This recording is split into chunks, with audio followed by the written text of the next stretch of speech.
కశ్మీర్లోని పహల్గాంలో పర్యాటకులపై దాడి చేసి 29 మందిని చంపిన ఉగ్రవాదులను పట్టుకొని వారికి కఠినమైన శిక్షను విధించాలని ట్రూ మెసేజ్ సెంటర్ సభ్యులు Akheer Ali, Ideal Youth Movement రాష్ట్ర కార్యదర్శి ఇమ్రాన్ హుస్సేన్ డిమాండ్ చేశారు.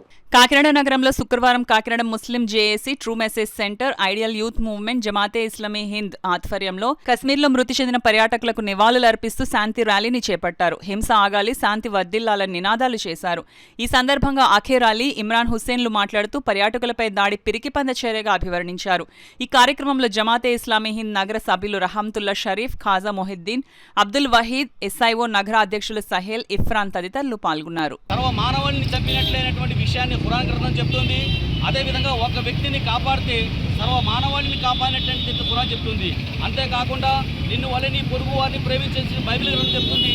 మానవ సేవే మాధవ సేవ అనేటువంటి హిందూ శాస్త్రాలు చెప్తున్నాయి. కాబట్టి ఈ విధంగా అన్ని శాస్త్రాలు కూడా మానవ శ్రేయానికే పెద్దపీట వేస్తున్నాయి తప్ప మానవుల్ని నశింపచేయడం కానీ మానవుని హత్య చేయడం కానీ ఎవరికి హక్కు లేదు. ఇది దేవుడిచ్చిన ప్రాణం కాబట్టి ప్రతి ఒక్కరు దీన్ని కాపాడాలి. అయితే ఏ ఘటన అయితే జరిగిందో ఇప్పుడు కశ్మీర్లో మేమందరం ఖండిస్తున్నాం. దీన్ని ప్రభుత్వం వారు ఖచ్చితంగా దీని వెనకాల ఎవరైతే ఉన్నారో వాళ్ళని బయటకు తీసుకొచ్చి ఏ విధంగా శిక్షించాలంటే బహిరంగంగా శిక్షించాలి, బహిరంగంగా ఉరివేయాలి, లేదా బహిరంగంగా షూట్ చేయాలి వాళ్ళని. ఎందుకంటే ఎన్నో దేశాల్లో ఇటువంటి తప్పులు చేసిన వాళ్ళని షూట్ చేసి అక్కడ ఎటువంటి నేరాలు జరగకుండా చూస్తున్నారు. కాబట్టి అదే చట్టాన్ని ఇక్కడ తీసుకొచ్చి ఖచ్చితంగా ఈ దుర్మార్గుల్ని శిక్షించాలి.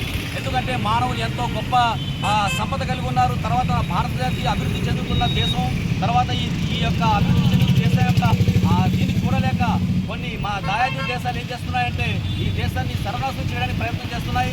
కాబట్టి మన భారతీయులు అందరూ కూడా ఇక్కడ హిందూ, ముస్లిం, క్రిస్టియన్లు కాకుండా ప్రతి ఒక్కరు భారతీయులుగా దేశవాసులుగా భావించి మనం ఏంటంటే ఐక్యంగా పోరాడాలి.